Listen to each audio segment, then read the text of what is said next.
cette vidéo, je vais vous faire découvrir, pour ceux qui ne le connaissent pas, le Xperia Z2. En tout cas, je vais en faire un test et une prise en main donc, sur un article et donc dans cette vidéo. Donc, pour ceux qui ne le connaissent pas, le Xperia Z2, c'est un smartphone donc, avec un écran de 5,2 pouces, une résolution donc 1920 par 1080. Donc Full HD, on n'a pas un écran 4K comme 2K pardon, comme le LG G3 qui va sortir dans les jours qui suivent. Mais bon, si on peut dire que sur une taille d'écran de 5 pouces jusqu'à 6 pouces, ça sert pas à grand chose d'avoir un écran 2K. On verra par la suite. De temps en temps, on disait aussi que ça servait à rien des écrans Full HD sur des écrans de 5 pouces. Et puis au final, on voit bien la différence aujourd'hui entre un Z2 qui est sorti, donc, qui est maintenant donc, en Full HD, et un écran donc, simple HD d'un ancien Nexus ou autre. Donc on a un écran 5,2 pouces, un processeur S801, 3 Go de RAM, un appareil photo 20,7 millions de pixels, une batterie donc 3200 mAh. Que dire d'autre sur l'appareil. Donc voilà à peu près en termes de taille ce que ça donne à côté d'un Note 3, donc il y a un écran 5,7 pouces. On n'est pas non plus sur une taille, on est sur une taille qui se rapproche de plus en plus de la phablette pour le Z2, comme ça va être le cas pour le LG G3. Voilà. Vous voyez que par rapport à un Note 3, c'est pas beaucoup plus petit qu'un Note 3. Voilà pour cette introduction. On va passer donc au contenu de la boîte.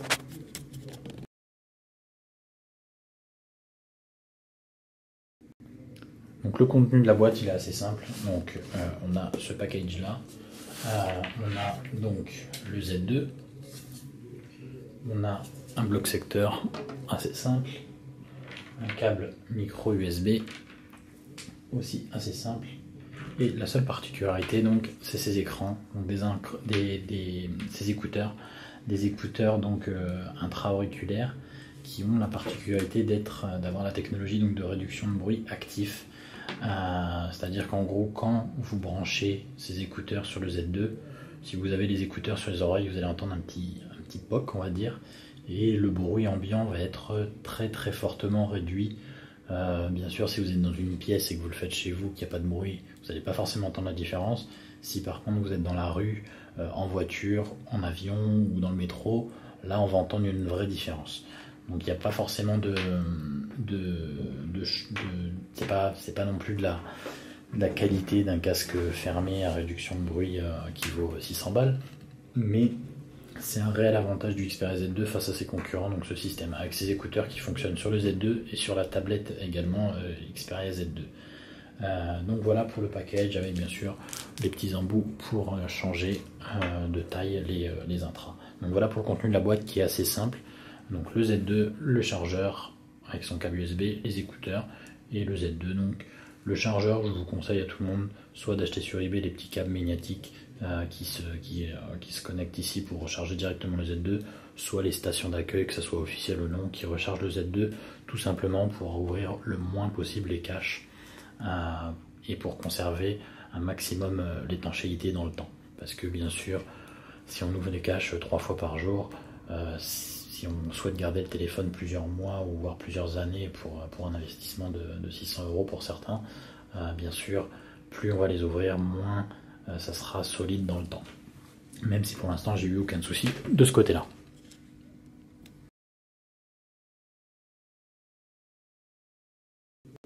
Donc on va parler un peu du design de ce Z2. Donc voilà, pour ceux qui connaissent la gamme Xperia Z, ça ressemble quand même à un Z et un Z1 au premier abord. Qu'est-ce qu'il y a de nouveau? Donc l'écran qui a des bords beaucoup plus fins que le Z1 ou le Z. Ça représente presque 70% de la surface de l'écran maintenant. La plupart des gens d'ailleurs défonçaient pas mal Sony à ce point qu'ils faisaient des smartphones avec des bordures d'écran assez larges. Alors oui, c'est pas les champions du monde de la finesse des bordures. Moi j'aime bien parce que ça permet aussi d'avoir en main assez facilement et de pas forcément d'avoir des icônes tout au bord de l'écran.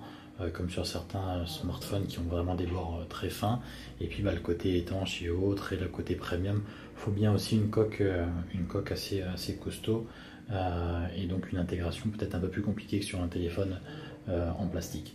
Donc voilà, côté design, les grands changements, ça va être ce châssis qui est retravaillé par rapport au Z1, qui est un peu plus arrondi donc sur les bords, qui est moins alu, gris on va dire, que sur le Z1. Il est un peu plus sobre, un peu plus classe, avec des détails poussés un peu plus à l'extrême. Si on regarde micro SD, vous n'allez pas le voir sur la vidéo, mais micro SD c'est pas juste un coup de peinture comme certains font, c'est gravé dans l'alu directement.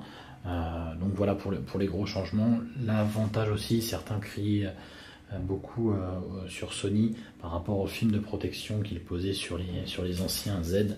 Sur le Z2, on n'a plus de film ni à l'avant ni à l'arrière, c'est à vous de poser vos propres films. Alors maintenant, certains disent on a des rayures maintenant et des traces de doigts. Oui, bah posez des films, vous gueuliez parce qu'il y avait des films de protection, Sony les a enlevés, à vous de poser vos propres films maintenant. Et bien sûr, bah, qui dit vert comme ça, automatiquement dit traces de doigts. Donc dans ce cas-là, il faut acheter un Samsung ou un HTC si vous voulez pas de traces de doigts. Mais voilà, c'est le design qui fait ça. Automatiquement, du vert partout comme ça, surtout en noir, c'est égal traces de doigts. Donc voilà pour le design de l'appareil, qui n'est pas un énorme changement par rapport au Z1. Les non-connaisseurs ne verront presque pas la différence, mais qui est quand même une belle évolution du Z1, puisqu'on est sur à peu près le même gabarit. Il est même plus fin et plus étroit que le Z1. Il est un peu plus haut, par contre plus lent en hauteur. Donc on a un écran plus grand de 0,2 pouces que le Z1 dans une taille plus petite. Donc le gabarit en main fait vraiment plus petit que le Z1. Même si ça joue à quelques millimètres, on a vraiment une bonne prise en main par rapport au Z1 que je trouvais vraiment massif et pas forcément très agréable dans la main. Le Z2 là corrige vraiment ce souci, que ce soit sur la taille d'écran, la finesse et autres. Donc voilà pour le côté design du Z2.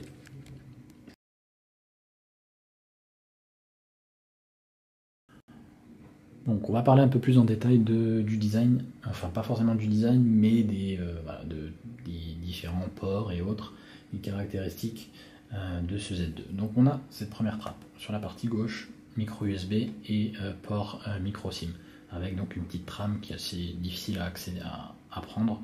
Voilà, on a une petite trappe, ça fait redémarrer le téléphone quand on retire, et on a donc la SIM directement. C'est pas forcément très pratique, il faut des beaux ongles, mais bon, voilà, la SIM, on retire la SIM une fois tous les 6 mois de son smartphone, donc c'est pas très grave de ce côté-là. Donc cette trappe qu'il faut bien fermer pour garder l'étanchéité. Si on veut vraiment faire attention à l'étanchéité et ne presque jamais ouvrir cette trappe, on a sur tous les Xperia Z, que ce soit les Z1 Compact, les Z Ultra ou autres, on a ce petit port sur le côté qui est un port magnétique qui sert donc soit pour la station d'accueil que Sony vend une quarantaine d'euros. La station du Z1 fonctionne très bien sur le Z2, même si Sony en vend sous une nouvelle référence qui est DK36 je crois. L'ancienne station du Z1 fonctionne très bien avec le Z2. Sinon sur eBay, vous trouvez facilement des stations no-name qui fonctionnent également très bien, ou alors des câbles magnétiques. En gros, c'est un câble USB que vous venez scotcher magnétiquement sur la tranche du Z2, et ça recharge le Z2, et ça a pour avantage de pas ouvrir la trappe. Ça recharge un peu moins vite que le port micro USB, mais bon, si vous posez ça la nuit ou au bureau, il n'y a pas de problème de ce côté-là. Sur le coin gauche ici, on trouve un petit port pour mettre une Dragon. Sur la tranche donc inférieure, on retrouve 3 trous donc qui sont pas du tout le haut-parleur, mais le microphone. Le haut-parleur est en fait dans cette partie ici, qui est donc en bas du Z2, dans cette petite tranche en dessous de l'écran. Sur la tranche droite, on retrouve un bouton appareil photo que je trouve très pratique. On retire de plus en plus sur les smartphones ce bouton appareil photo. Moi, je le trouve très pratique. Un bouton volume bio qui est un petit peu petit, mais bon, on prend vite l'habitude. Le bouton power qui est très bien placé parce que on a le pouce directement ici. Donc ça, je comprends toujours pas les constructeurs qui mettent le bouton en haut, derrière à la rigueur comme le G2, c'est très bien, mais sur le côté ici, il est vraiment génial. Et donc ici, le port micro SD. Donc on peut mettre une SD extensible jusqu'à 128 Go. Sur le haut, on retrouve le port jack 3,5 qui n'est pas protégé par une trappe mais qui est très bien, qui est étanche tout de même. Donc vous pouvez très bien mettre votre smartphone sous l'eau même si le port jack n'est pas protégé. Enfin il l'est mais pas à l'aide d'une trappe comme les autres ports. Donc voilà pour ce Z2 à l'arrière du verre, donc avec des traces de doigts comme j'ai déjà dit. Un appareil photo, j'aurais préféré qu'il soit central parce que de temps en temps quand on prend une photo on a vite le doigt derrière, mais bon, on s'y habitue vite, on sait que l'appareil photo est là et on le prend autrement. Et un flash qui est un peu faiblard mais qui fait le boulot. Toujours sympa le petit logo NFC, certes, sur certains smartphones on cherche toujours où est le NFC au dos, bah là sur le Sony on sait que c'est là. Voilà, c'est tout simple mais ça sert à quelque chose. Donc voilà pour le détail, on va dire, du design et des caractéristiques un peu plus techniques de l'appareil.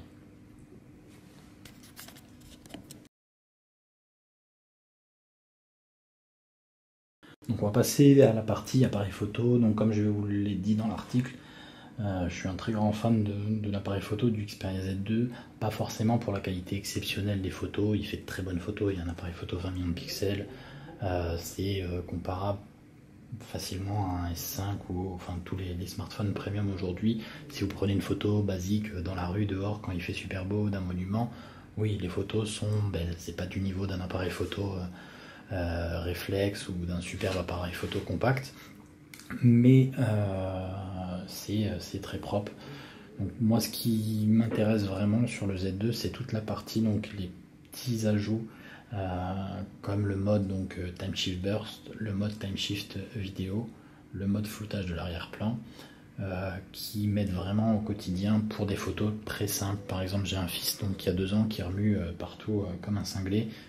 Impossible de prendre une photo nette avec un Samsung ou même avec mon HTC M8 alors qu'avec mon Z2 je fais des photos vraiment géniales de lui. Je vais vous montrer un exemple. Alors qu'est-ce que j'ai donc voilà, par exemple, tout simple, un gamin qui fait du toboggan, vous prenez une photo avec votre smartphone Samsung, c'est pas pour troller, hein, c'est vraiment, j'ai un Note 3, je l'adore, mais impossible de faire une photo de mon fils qui bouge avec. Alors que voilà ce que ça donne avec le mode Time Shift Burst sur un Z2. Vous choisissez la photo, ça prend 61 photos en un seul clic, et vous choisissez derrière la photo que vous préférez. Vous pouvez même prendre plusieurs. Par exemple, vous choisissez celle-là, hop, elle est choisie. Au final, vous voulez choisir un autre moment, on revient dessus et on choisit un autre moment. Donc ça, c'est vraiment génial. Je vais vous montrer, pour vous montrer, c'est pas de la triche. Je vais vous montrer ce que ça fait avec ma main. Donc voilà, je fais la mise au point, je bouge, j'appuie. Ça a pris en fait avant de capturer, donc avant que j'appuie, ça a pris 30 photos et ça en reprend 30 après. Et c'est 30 photos nettes. Que ce soit mon fils qui saute sur le lit, qui fait du toboggan, qui saute dans une piscine, ça me prend vraiment. J'ai jamais eu de regret avec ce mode, alors qu'avec un Samsung ou même avec un iPhone, j'ai aucune photo de flou nette de mon fils quand il saute sur un lit par exemple. On a la même chose en vidéo avec le mode donc Time Shift Vidéo, c'est tout simplement du slow motion, donc 120 images par seconde. Voilà ce que ça donne. Par exemple, normalement, la même chose qu'au toboggan, j'ai fait quelques vidéos.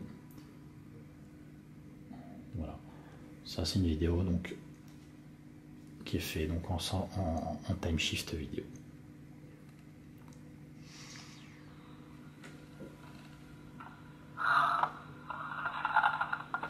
Voilà, c'est vraiment super génial ce qu'on peut faire. En gros, vous faites votre vidéo donc en mode Time Shift Vidéo et derrière vous pouvez choisir un moment ou plusieurs moments que vous souhaitez ralentir. Je vais vous montrer pareil ce que ça donne sur ma main. Donc là, je fais ma vidéo, ça enregistre, etc. Et en fait derrière, voilà ce que ça me donne. J'ai un petit résumé donc de cette vidéo. Je choisis par exemple ce moment qui va être ralenti. On est OK. Je fais lecture pour voir. Donc là, c'est en mode classique et là, on a un ralenti. Etc. Donc voilà, ça fonctionne vraiment super bien. Je fais des vidéos exceptionnelles, pareil, de mon fils qui saute sur un lit, qui saute dans une piscine ou autre. Je vous montre ça dans l'article si vous voulez directement des exemples sur YouTube. Mais on peut faire vraiment des choses exceptionnel avec ce mode Time Shift. C'est la même chose un peu que sur l'iPhone 5S. Honnêtement, pour avoir testé les deux, ça marche un peu mieux sur le Z2 que sur l'iPhone 5S. Et puis on a donc ce dernier mode qui est le mode floutage arrière-plan. Tout simplement, c'est un mode qui va vous permettre de flouter l'arrière-plan, comme son nom l'indique. Vous prenez une photo, donc ça marche vraiment qu'une photo avec une notion un peu d'avant, de premier plan et d'arrière-plan. Si vous prenez une photo d'un paysage, ça va strictement rien changer. Par contre, si vous prenez une photo, je sais pas, de vous avec un paysage derrière, vous pouvez très bien flouter ce paysage. Par exemple, voilà ce que ça donne. J'ai pris une photo de ma Gear Fit sur un immeuble parisien. Donc on a vraiment la photo donc, qui est mise en valeur sur la Gear Fit et tout le fond est en arrière-plan flouté. Ça marche vraiment bien. Il faut prendre un petit peu d'habitude de faire ça parce que sur certaines photos ça va un peu couper des parties et autres si on ne sait pas bien prendre la photo, mais ça marche vraiment bien. Je sais pas si j'ai d'autres exemples. Voilà, par exemple aussi un autre exemple pareil. Enfin, le rendu est vraiment superbe pour un smartphone aujourd'hui. Globalement, ça marche à peu près pareil sur le S5. Je vais vous donner des photos de comparatif de toute façon avec le S5. Seul le HTC M8 a une petite particularité, donc avec le double capteur. Là, sur le Z2 ou sur le S5, ça prend deux photos en gros, une du premier plan, une du second plan, et après ça vous permet de jouer avec le flou, alors que le HTC M8 il vous prend la photo. Basiquement, vous prenez votre photo, elle est prise, et sur n'importe quelle photo, vous pouvez faire le focus derrière et flouter ou pas l'arrière-plan. Voilà, un petit avantage au HTC M8 parce que c'est plus pratique, mais ça marche très bien également sur ce Xperia Z2. Donc voilà pourquoi moi j'aime sur mon Xperia Z2 sur la partie photo. C'est pour la qualité des photos parce qu'elles sont vraiment très bonnes, hein, n'importe quelle photo de bouffe ou autre, les couleurs et le rendu. C'est vraiment bien, mais c'est surtout pour ces petits extensions, le floutage arrière-plan, le time shift burst, donc qui vous permet de prendre 60 photos en rafale, et donc le time shift vidéo qui vous permet de faire des vidéos et de faire des ralentis, donc avec des vidéos à 120 images par seconde. Donc voilà pourquoi j'adore l'Xperia Z2 en dehors du design ou autre. Vraiment, le gros avantage pour moi, c'est cette partie photo.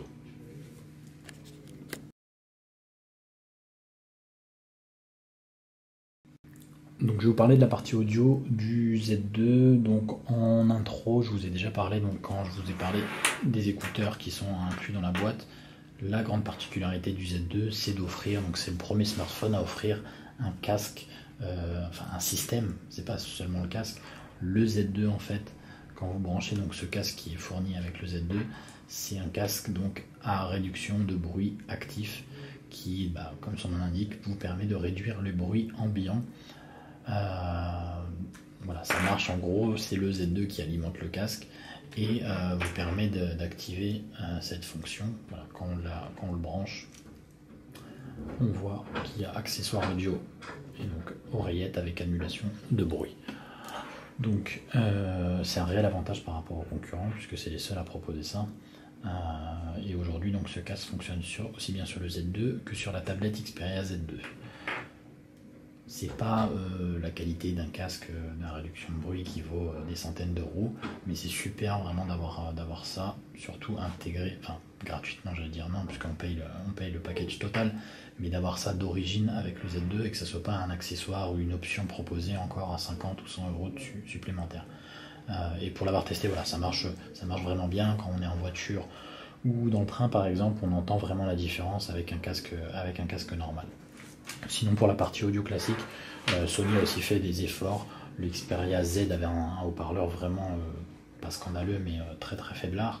Le Z1 c'était un peu mieux. Sur le Z2 c'est vraiment beaucoup mieux. Je suis pas non plus un grand fan des haut-parleurs externes parce que aujourd'hui je trouve que ça sert à rien.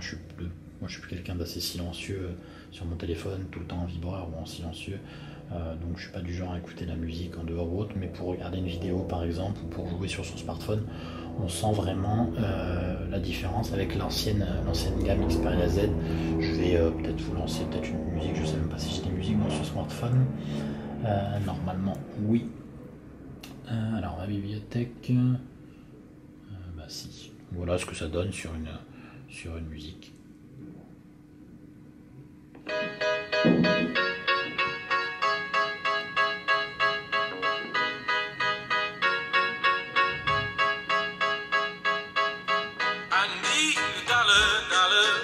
Donc voilà, le son n'est pas exceptionnellement fort, mais il est propre.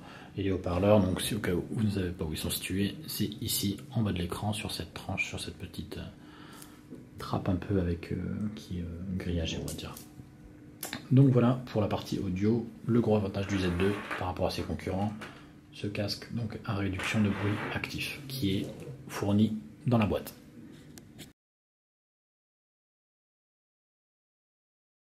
Donc je vais vous parler rapidement de l'écran du Z2. Alors les deux choses à retenir, la première, ils ont réussi donc à intégrer dans la même taille que le Z1, même un peu plus petit que le Z1, un écran plus grand, donc puisque c'est 5,2 pouces.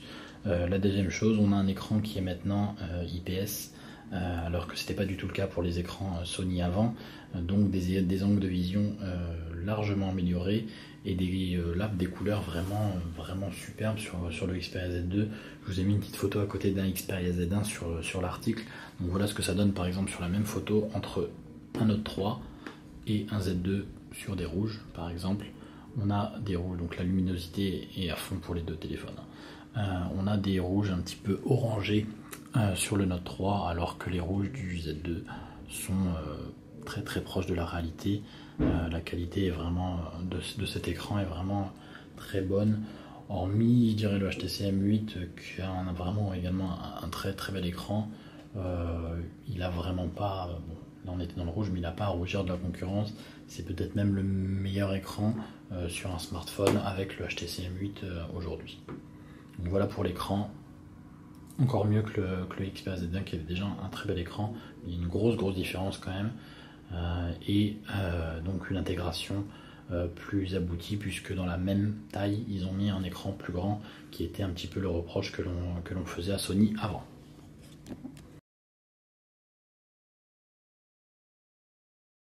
Voilà un rapide point sur les performances. Donc on a un Snapdragon donc 801. On a donc 3 Go de RAM, ce qui est le grand avantage de ce Z2. Le S5 propose 2 Go de RAM, le HTC M8 propose 2 Go de RAM, le LG G3 qui va sortir dans quelques jours propose 2 Go de RAM. Il propose 3 Go de RAM uniquement dans la version 32 Go qui est 100 € plus cher et qui en plus ne sera pas disponible partout dans un premier temps et normalement presque pas du tout en France, hormis chez certains peut-être distributeurs ou autres. Donc voilà, il y a 3 Go de RAM, donc c'est important quand même la RAM, on parle tout le temps de processeur ou autre, c'est important la RAM sur un smartphone. Voilà, après, que vous dire, c'est un smartphone de 2014, c'est une fusée, n'importe quel jeu, n'importe quel truc, il ira super vite. Donc là, voilà, l'interface. Bon, moi, c'est une interface modifiée puisque c'est Nova Launcher, c'est pas le launcher d'origine, mais c'est super fluide, il n'y a rien à dire, il n'y a rien qui bug. Vous pouvez y aller toute la journée à lancer 50 000 applications en même temps, il n'y a vraiment aucun souci de ce côté-là. J'ai fait quelques petits tests sur Epic Citadel ou Antutu, comme vous allez pouvoir le voir sur l'article. J'y crois plus trop à ces applications, tellement ça donne souvent un peu de la merde. Ça me donne des scores donc inférieurs à un HTC M8 alors que selon Antutu, alors qu'au final le HTC M8 quand je fais les tests de mon côté ça me donne pas du tout le même résultat que dans le tableau là-dedans. Donc voilà, en gros oui, on a un score de 32 000 sur Antutu, donc c'est très bien. Mais bon, c'est pas ce qui compte surtout, c'est la fluidité au quotidien. Là-dessus, vraiment, rien à signaler, c'est une fusée, comme n'importe quel smartphone premium qui coûte 600 ou 700 € en 2014.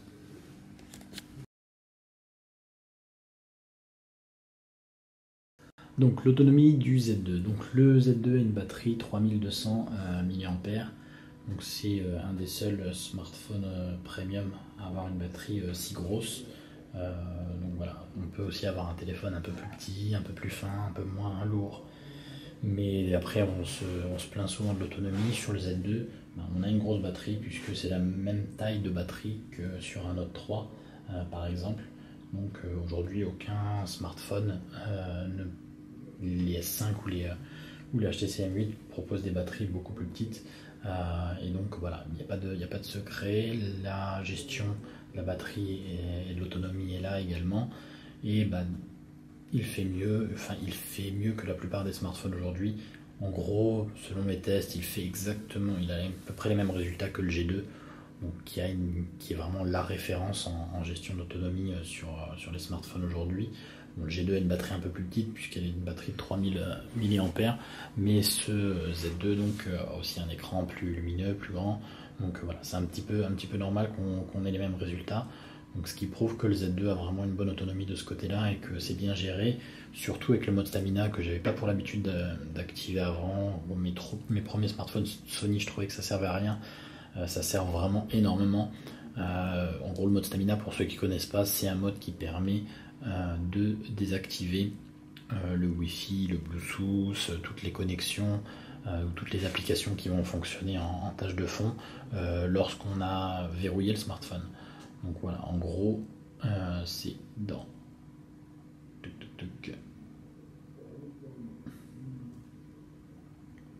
Je me souviens plus où c'est, tellement je l'active tout le temps. La gestion de l'alimentation, donc vous activez le mode stamina. Vous voyez par exemple là sur l'exemple qui est donné, là il me reste 1 jour et 3 heures d'autonomie. Si j'active le mode stamina, hop, il me dit qu'il me reste 4 jours, 12 heures, en mode veille. Je ne vais pas dire que je vais naviguer avec mon téléphone ou appeler pendant 4 jours. Mais voilà, en gros, si j'appuie là, ça coupe tout. Ça coupe le Bluetooth, le GPS, le Wi-Fi. Je reçois plus mes notifs WhatsApp, Facebook ou autre. Ça me coupe vraiment tout. On peut malgré tout, dans le mode stamina, ajouter des exceptions. Par exemple, vous pouvez, si vous voulez, voilà, c'est appli actif pendant la veille, si vous voulez recevoir quand même vos messages WhatsApp ou Facebook ou Twitter ou autre, malgré que le mode stamina est activé, vous pouvez rajouter ces applications. Bien sûr, plus vous allez rajouter d'applications, moins le mode stamina sera efficace, puisque toutes les applications vont continuer à tourner en tâche de fond et donc à utiliser de la batterie. Mais voilà, le but, c'est vraiment, quand vous n'utilisez pas votre smartphone, par exemple, certains, vous arrivez au boulot, vous êtes obligé de poser votre téléphone à un endroit et ne pas s'en servir la journée. S'il est posé dans votre tiroir pendant 4 heures, vous n'allez pas perdre d'autonomie, peut-être 1% grand max.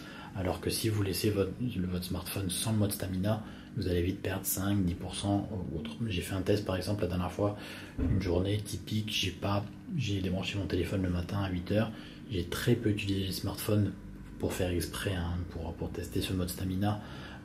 En gros, j'ai passé un appel ou deux, reçu 3-4 textos, tout le reste du temps mon téléphone était posé sur le bureau et j'y touchais pas. En fin de journée à 19h, j'étais encore à 87% de batterie, ce qui est impensable sans mode stamina. N'importe quel smartphone, vous le laissez allumer toute la journée, vous êtes à 50%, voire 40%, voire peut-être plus du tout de batterie si vous avez un iPhone par exemple, en fin d'après-midi. Donc voilà pour l'autonomie de ce Z2 qui est vraiment très bonne pour un smartphone aujourd'hui, et encore mieux si on active donc ce mode stamina et si on le règle bien. Voilà, comme je vous dis, plus vous allez rajouter d'applications au mode stamina et moins il va être efficace. Donc vraiment, si vous avez besoin de WhatsApp, vous le mettez. Facebook, ça peut être bien de regarder Facebook aussi, uniquement quand vous verrouillez votre téléphone. C'est un autre avantage aussi ce mode stamina, c'est qu'en gros, vous ne recevez pas vos notifications si vous les ajoutez pas dans mode stamina. Typiquement, vous en avez marre que votre téléphone Facebook, que toutes les notifs Facebook sonnent toute la journée. En activant le mode stamina, vous ne recevez plus de notifications Facebook. Vous mettez que WhatsApp par exemple, ou que vos appels et vos textos, et vous recevez uniquement vos appels et vos textos. Quand par contre vous avez le temps et que vous prenez votre téléphone dans les mains et que vous déverrouillez, là il y a toutes vos notifs Facebook qui vont arriver parce que vous avez le temps d'aller consulter toutes ces notifications. Donc ça a deux avantages pour moi, le côté autonomie et aussi le côté un peu tranquillité qu'on peut adapter à son utilisation. Donc voilà pour l'autonomie et le mode stamina.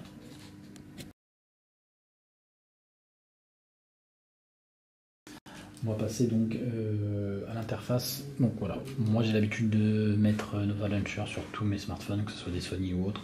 L'avantage bon, là c'est Nova Launcher, je vais quand même vous le retirer pour que vous puissiez voir à quoi ça ressemble. Hop, je retire Nova Launcher. Donc voilà le launcher d'origine, accueil Xperia. On a l'avantage chez Sony d'avoir une surcouche qui est quand même très très faible et qui ressemble un peu à quelque chose et qui ressemble de plus proche de Android pur pour moi. Voilà. On a le tiroir d'application, on a le launcher avec quelques widgets, pas des widgets superflus qui servent à rien, des widgets pour l'appareil photo très bien pensés, le widget musique très simple, des widgets pour la connectivité ou autre, pas de superflu, vraiment très simple. Et pour ceux qui veulent du superflu, eh ben on ira sur Play Store installer un launcher, un Go Launcher ou n'importe quel launcher. Mais voilà, Sony pour moi a le grand avantage d'avoir une surcouche très très faible. Voilà, la seule particularité du tiroir, c'est cette petite partie. Vous glissez de gauche à droite sur le côté, vous pouvez ranger par ordre alphabétique, enfin on a toutes les options de n'importe quel launcher et l'accès au Play Store directement. Donc voilà pour la partie interface, qui est pour moi le gros avantage de Sony vis-à-vis des concurrents. TouchWish, Samsung qui est très lourd et très très complet, qui peut intéresser la plupart du grand public, mais pas moi et pas les geeks la plupart du temps. Alors c'est pas pour ça que Sony s'adresse aux geeks, mais ça s'adresse surtout aux gens qui veulent une interface sobre et pas superflue. Alors oui, je sais pas du tout encore une fois pour troller, mais combien de personnes ont le S4 ou le S5 et ont tous les widgets Else Magazine, etc. Je connais personne autour de moi qui utilise ces choses-là. Dans le grand public, je parle bien, hein, pas dans les journalistes ou dans les blogueurs ou autres, mais dans le grand public, je connais personne qui utilise le S Magazine ou le Else là pour calculer les calories ou autre. Aujourd'hui, Sony a l'avantage vraiment de faire du sobre. Comme le smartphone qui est très carré, très sobre, il n'y a pas de couleur, hormis la couleur violet, mais c'est noir, c'est blanc. Donc voilà pour l'interface du Sony Xperia Z2.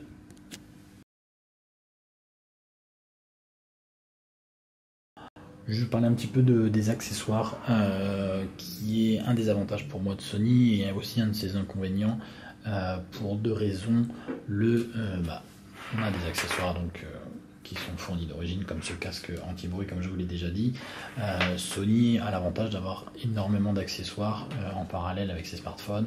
On a des bracelets connectés comme le smartband, on a la smartwatch, on a les petites enceintes NFC Bluetooth, on a des appareils photo, des modules comme le QX10 ou QX100 qui viennent compléter l'appareil photo de notre smartphone.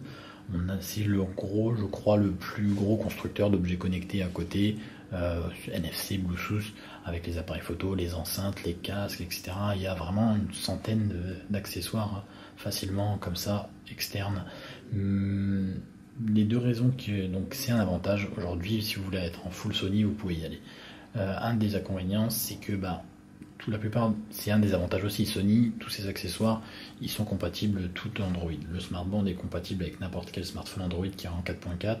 La smartwatch est également compatible avec n'importe quel smartphone. Les enceintes, les casques, bien sûr aussi. L'appareil photo est même compatible avec un iPhone, le QX10 et QX100. Donc ça a l'avantage de faire acheter les accessoires à ces gens. Malheureusement, peu du coup achètent ces accessoires pour être en Sony.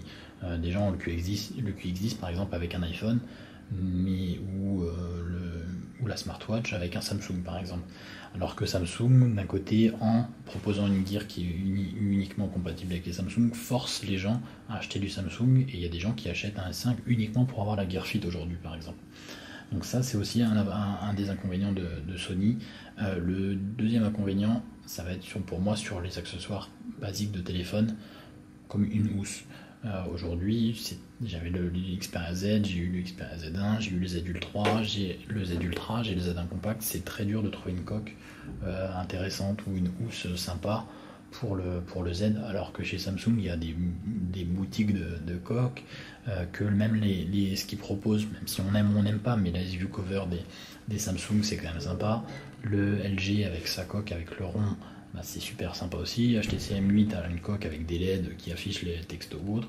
Et là Sony Z2, c'est la première fois qu'ils proposent une housse. On a une flip cover toute simple avec une fonction support qui reste dans le côté sobriété de Sony, je suis d'accord, mais qui a un petit retard sur ce côté. Donc j'aurais aimé peut-être un peu moins d'accessoires comme des enceintes, des casques, des appareils photo, mais plus des coques sympas, surtout que certaines coques qu'on trouve dans le commerce sont pas forcément compatibles avec la station d'accueil, etc. Donc c'est plein de petits trucs qui font de temps en temps qu'on a un peu envie de lâcher notre Sony pour aller chez un Samsung ou sur un iPhone même, où on trouve beaucoup d'accessoires.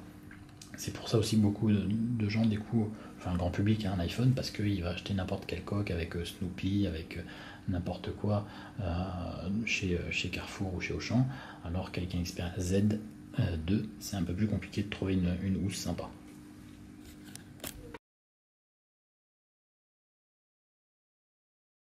Donc on va passer à la partie étanchéité.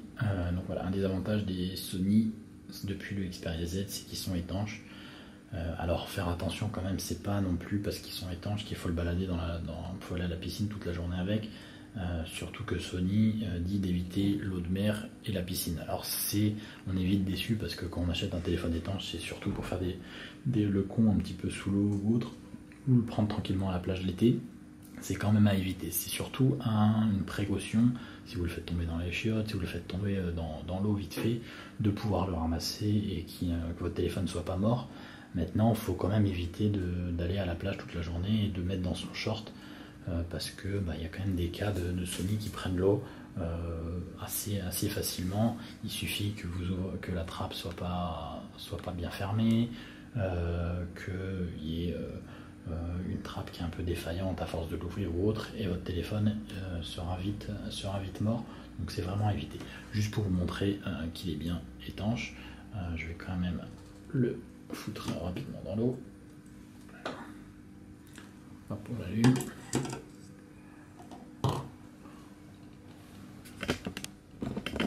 Voilà, on va lever la caméra un peu.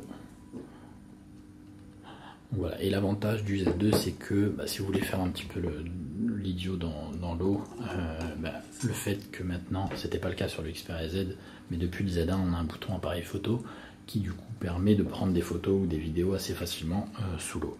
Encore une fois, à éviter à la mer ou à la piscine s'il y a beaucoup de chlore dans la piscine. Mais un coup de temps en temps, ça fera pas de mal en général. Même si je le répète, il y a certains cas de Xperia Z ou Z1 ou Z2 qui ont pris l'eau après un coup de piscine ou un coup de mer. Faire attention vraiment aux trappes. Une fois que vous l'avez mis sous l'eau, ne pas ouvrir les trappes pendant plusieurs minutes, voire heures avant d'avoir bien séché. Mettez pas un coup de sèche-cheveux ou autre, ça fait plus de mal que de bien, parce que toutes ces coques sont collées avec des petites colles ou des petits caoutchoucs derrière, etc. Et la chaleur en fait ne fait que déplacer les coques et ça fait que l'étanchéité pourra être un petit peu compliquée après à être respectée. Donc, faire attention aussi sur certains Xperia Z2, je ne l'ai jamais vu, mais je l'ai vu sur quelques forums. On a un problème apparemment ici en haut, on a un écran qui laisse un petit jeu ici et qui du coup ne pose problème pour l'étanchéité. Donc voilà, faire quand même attention avant de mettre son Sony sous l'eau, comme c'est le cas avec un S5 ou autre, c'est pas forcément Sony qui a un problème, c'est plus une précaution en cas de chute dans l'eau qu'une utilisation au quotidien. Si vous voulez faire de la plongée sous-marine avec votre smartphone, totalement faut oublier, parce qu'en plus le Sony c'est une demi-heure maximum sous l'eau et 1 mètre de profondeur. Donc faut pas espérer pouvoir faire de la plongée sous-marine avec votre smartphone. Donc voilà pour la partie étanchéité.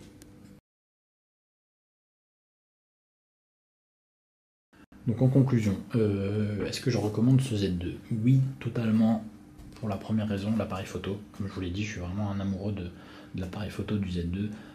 Pas forcément pour la qualité, mais pour tous ces petits modes, la time shift vidéo et time shift burst, c'est vraiment exceptionnel. Et c'est le seul smartphone aujourd'hui. Alors c'est aussi valable sur le Z1 compact, c'est pas forcément que pour le Z2, mais chez Sony, c'est les seuls smartphones avec lesquels j'arrive à prendre des photos un petit peu en mouvement, comme la photo toute bête d'un enfant qui est en train de chamailler ou en train de danser, en train de rigoler, en train de jouer.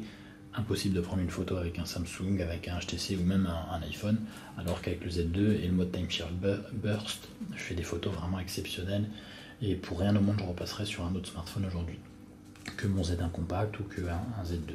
Même si le Z2 apporte encore plus de choses, il enregistre en 4K, ça sert pas à grand chose aujourd'hui, mais ça pourra servir dans le futur. Le floutage arrière-plan qui est vraiment sympa, le mode Time Shift vidéo. Voilà pourquoi, la grande raison pourquoi je recommande le Z2. Après, je le recommande pour d'autres choses, l'autonomie qui est très bonne comparée à la concurrence, le casque qui a un avantage, l'écran qui est vraiment beau, le design que je préfère, la prise en main. Aujourd'hui, voilà, si on met point par point par rapport à un Galaxy S5, je préfère globalement le Z2.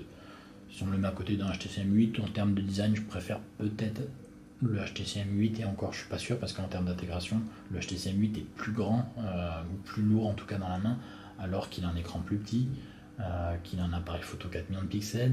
Donc voilà, je trouve que le Z2 est pour moi la chose la plus, le meilleur compromis en tout cas aujourd'hui. Alors après, pour certaines personnes, ça sera un petit peu gros. Si on regarde par rapport à un Z1 compact qui est à peu près de la taille d'un iPhone 5S, c'est vrai que ça fait un peu gros. C'est un peu plus petit qu'un Note 3, donc on arrive à des tailles de plus en plus grandes aujourd'hui. Mais c'est un petit peu la réalité de 2014, que ce soit le Z2, le S5, le HTC M8 et le G3 qui est encore plus grand. Aujourd'hui, on est à la limite des phablettes sur des smartphones premium. Donc voilà, en gros, en conclusion, je recommande totalement ce Z2 pour l'appareil photo, pour l'autonomie, pour l'écran, pour le design, pour l'étanchéité, et pour quoi d'autre? Pour le casque aussi, qui a un avantage comparé à la concurrence, puisque c'est les seuls à proposer ça. Donc voilà pour ce test du Xperia Z2.